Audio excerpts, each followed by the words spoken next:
The next discussion that we will examine, which pertains to the Holy Quran, we're still discussing prophethood, and an extension of prophethood is the miraculous nature of the Holy Quran. One very fundamental point that has been debated in history about the Holy Quran is whether the Holy Quran has been changed, distorted, or tampered with. This is a discussion that we call in theology or in the religious sciences, Tahrif al-Quran. The idea of having the Quran being distorted. Is the current Quran that we have the same exact Quran that was revealed on the Prophet? Same format, same words, same sequence? Or no, changes have been made to it. Some words have been added, some words have been deleted, verses have been deleted, chapters have been omitted. So this is a very, very important discussion that we must be familiar with, especially these days. Why? Because these days you will find many Sunnis accusing the Shias of believing in the distortion of the Quran. In fact, they are so frequently accusing us of this, such that in the common Sunni mind, and in the average Sunni mind, they believe this is one of the defining features of Shiism. That the Shias, one of their fundamental beliefs is to believe in Tahrif al-Quran, in the distortion of the Quran. Every single day you hear these accusations. You know, one of their accusations are 3 or 4. Shirk, Shias commit shirk. They have this zina that they call mut'ah. Number 3 is they believe in the distortion of the Quran. Number 4, they curse the Sahaba, or they cuss at the Sahaba. These 4. Ask any Sunni, these 4 are ingrained in their mind. And they constantly use these points to attack the Shia. So this is a very important issue that requires our analysis of the subject and see what is our standpoint, how do we view this, which sources claim that the Holy Quran has been distorted or tampered with. The vast majority of Muslims throughout history believe that the Holy Quran has been preserved and kept intact. It's the same exact Quran, the same exact verses that were revealed on the Prophet ﷺ. So the majority, there is no consensus, but the majority of Muslims have this belief. Even until today, you will find that the majority of Muslims, regardless of their sect, firmly believe that the Holy Quran was not subject to any distortions. Yes, there were always attempts to distort the Quran and change the Quran, but Allah subhanahu wa ta'ala would always protect the Quran from being changed. So this discussion is called Tahrif al-Quran. You will find it in Arabic, very commonly used. So know what it means if you ever hear Shias believe in Tahrif al-Quran. That's what they're referring to. Let's examine what the word Tahrif means. The word Tahrif comes from the Arabic root word Harf. Now what does Harf mean? It has a number of meanings. We usually use it to refer to a letter, right? But one common meaning in the Arabic language means edge, periphery, boundary of something. Allah subhanahu wa ta'ala actually uses the word harf in the Holy Quran in this particular meaning. So for example, Allah subhanahu wa ta'ala states, I believe this is in Surah Al-Hajj, وَمِنَ النَّاسِ مَنْ يَعْبُدُ اللَّهَ عَلَى حَرْفٍ. And there are people who worship God or believe in God on a harf, meaning on an edge. Well, what does that mean, on an edge? Meaning they don't practice the core and essence of faith. Their belief is superficial. They're always on the boundary, on the edge. They don't firmly believe in faith. They don't firmly believe in God. And to give you an example, an external example, look at an army. You see soldiers in the army, they're on the edge of the army. Why are they on the edge? Because they don't want to fight, they don't want to sacrifice, they don't believe in this war.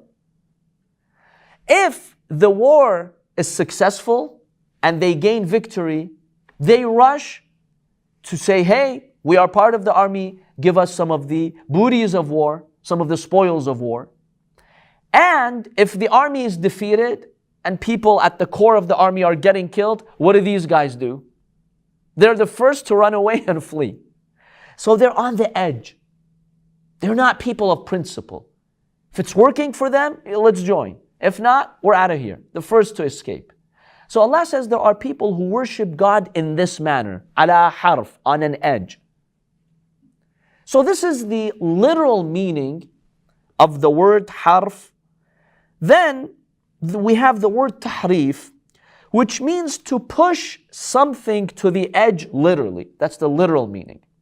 Now, what is the common meaning of the word tahrif? To change something. When you push something to the edge, it means you're distorting it, you're tampering with it, you're changing it. So tahrif basically means to change, to distort, to tamper with. These are all meanings of the word tahrif.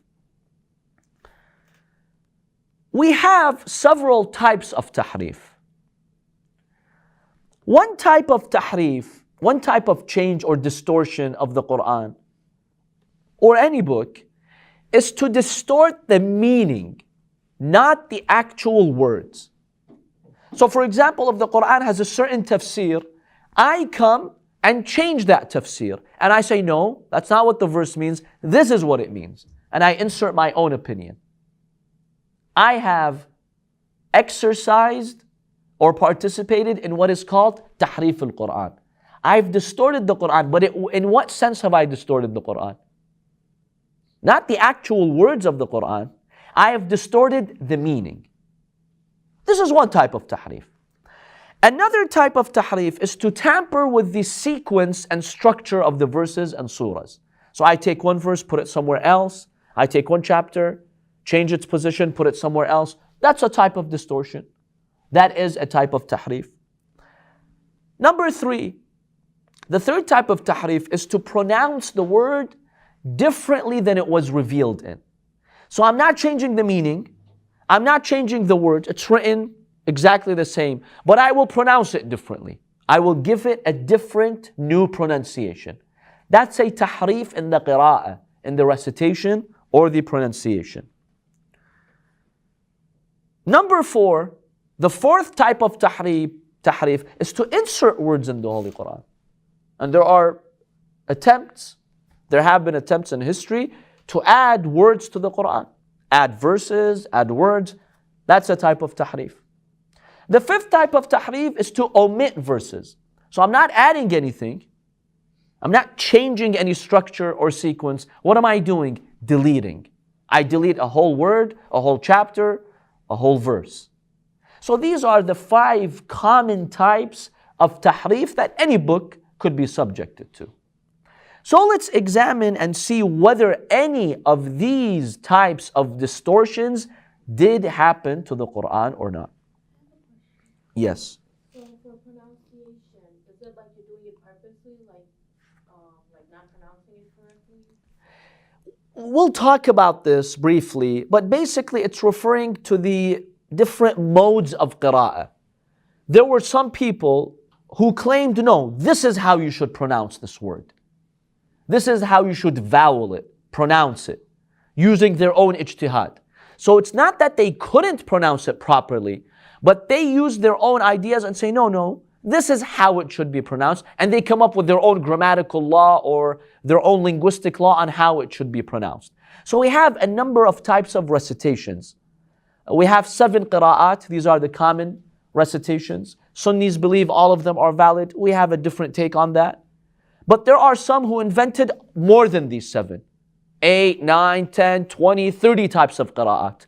So changing how a word is pronounced, not because you can't pronounce it. Let's say you're not a native Arabic speaker and you'll say, let's say, zalin instead of dalin. That's not a distortion because this is not done deliberate. You just can't say it. No, we're talking about people who actually establish laws for the recitation of the Quran and they come up with their own pronunciations. For example, as-sama becomes as-samu. Instead of sama, somehow it's pronounced as samu. So on and so forth. Or yattaharna becomes yathurna. Or yathurna becomes yattaharna. Same word, different pronunciation. So that's what we're referring to primarily.